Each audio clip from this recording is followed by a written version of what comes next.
Kung bago ka lang sa channel na to at isa kang true-blooded Aldab Nation na nagmamahal po kila Maine Mendoza at Alden Richards, tama po ang channel na pinuntahan mo, kaya consider na kitang bagong subscriber.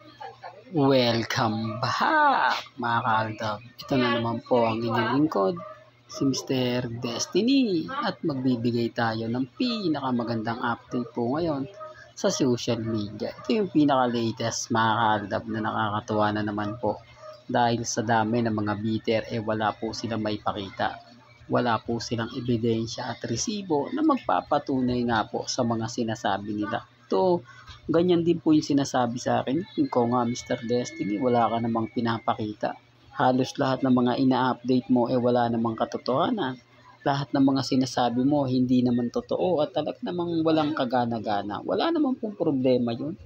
Hindi naman po tayo yung tipo na kumbaga nangangailangan ng ganito, nakikialam ng mga ganito. Ang sa atin lang naman po, kung ano lang naman po yung latest, kung ano lang naman po yung trending, yun lang naman po yung hinahatid ni Mr. Destiny. Basag sila sa akin kasi hindi naman po talaga sila makaporme. Di po ba? Hindi naman sila yung tipo na madali tayong mabasag. Kasi sabi ko nga po sa inyo, ako marami pong mga ebidensya, resibo na binabato po sa akin. Sinasabi nilang, Mr. Destiny, alam mo ba na si Mengay nasa Bulacan ngayon? Alam mo ba nung mahal na araw o linggo ng pagkabuhay nagsimba si Mengay sa Bulacan at hindi nga po sa District 1 ng Quezon City? Well, marami nga po mga komento.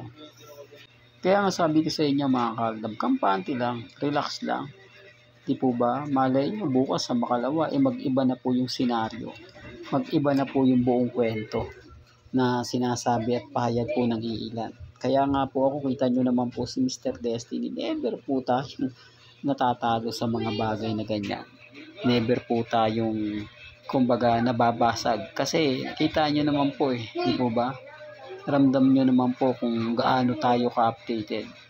Ramdam nyo naman po kung gaano nga po ba talaga at karami ang nagmamahal sa channel ni Mr. Destiny. Kung suporta lang naman po, hindi tayo nawawalan. Kaya nga sabi ko sa inyo, kampante lang kayo. Kasi gaya nga po na sinabi ko, marami pong mga mamis, mga titas, mga senyor ang sumusuporta. At syempre nagre-react din naman po sa mga sinasabi nila ng iba. Ay hindi totoo yan, nandito si May. Pero wala naman po talagang resibo. Wala tayong ebidensya. Sa tingin nyo po ba gagawin yan ng mga taga Bulacan? Sa tingin nyo po ba sasabihin po yan?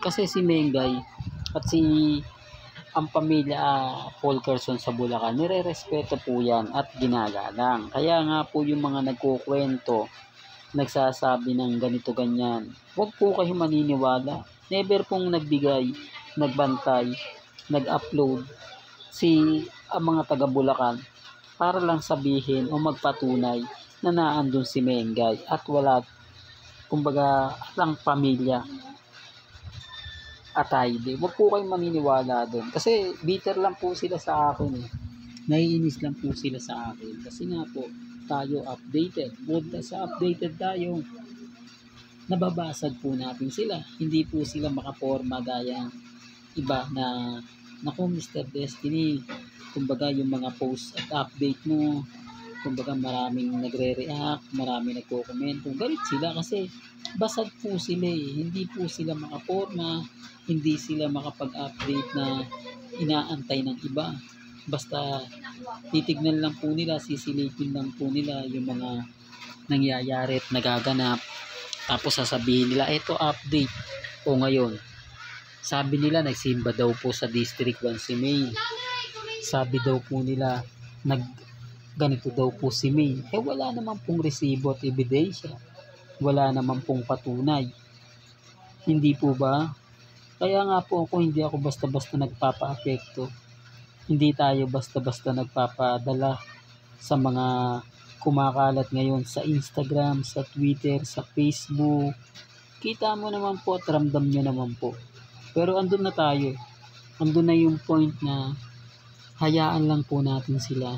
Andun yung point na Tama ka, Mr. Destiny, kasi gaya mo, naniniwala kami sa fandom, naniniwala kami sa Aldab. Totoo naman po kesa paniwalaan nyo po yung iba, hayaan nyo lang po sila. Kasi sa atin naman po, di po ba tayo, hindi tayo namimilit. Masaya tayo magpakita ng mga throwback video. Masaya tayo kapag nagpo-post ng mga ganitong photos nila Mengay, mga photos ni Alden, na totoo naman po at hindi po natin inedit. Hindi po katulad ng iba. Nasandamakmak ang mga photos na kumakalat pero hindi naman po yung totoo. Ang ginagawa lang po nila, ine-edit po nila, pinagsasama pinagsasama sa isang picture tapos gagawa na nila ng mga video. Yung iba naniniwala na, di po ba? Kasi high-tech na po ngayon. At lahat po ng mga kabataan, lalo na po kapag mga nag-aaral na, may kani-kanilang cellphone. At ang internet ngayon talagang lahat meron na. Hindi po katulad ng mga panahon namin noong 2015. Yung cellphone nga po, kailangan malapit na malapit mo pang mapicturan para lang malinaw na malinaw. Kaya nga po yung mga ibang kuha medyo madilim. Sinasabi nila na ini-edit lang po yun. Paano i-edit noong 2015? Wala pa pong mga high-tech at mga apps na talagang mabilis. Yung internet lang po ng 2015, sobrang bagal na eh. Magpapaload ka ng unlimited surfing. Pero sobrang bagal. Hindi, real talk to. Naranasan ko yan eh. Mga kaaldab. Nanonood ako ng Itbulaga sa YouTube. Madaling araw. Kasi pagdating ng alas 6, wala na. Sobrang bagal ng internet. Alam ko sa mga mami, sa mga tita, sa mga senyor, naabutan po yan. Kayo na po makapagsasabi niyan. Lalo na po yung mga Alden fanatics sa Laguna. Talagang sinasabi nila sobrang bagal ng mga panahon na yon. Kaya nga po nagugulat na lang ako. Marami nagsasabi na matagal silang Alden fanatics pero hindi daw po nila nakikita yun. Di po ba? Kaya nga po hindi na tayo namimilit. Hindi na tayo yung tipo na pupersahin pa sila. Basta sa akin lang po, kung ano lang po yung mga latest, kung ano lang po yung mga update, yun lang naman po yung hinahatid natin. Kaya kampante lang po kayo, maging relax. Lalo na po ngayon, naramdam mo yung presensya ng Aldab Nation. Real talk yan mga kaaldab. Well, hanggang dito na lang po ang ating latest updates. Kaya kung gusto niyo pa po ng pinaka-latest at sariwang update, abay tumutok lang po kayo dito po sa channel ni Mr. Destiny para updated po kayo sa mga bago at sa mga latest na i-upload po natin maya-maya na. Hanggang sa muli, salamat po sa panonood at pakikinig.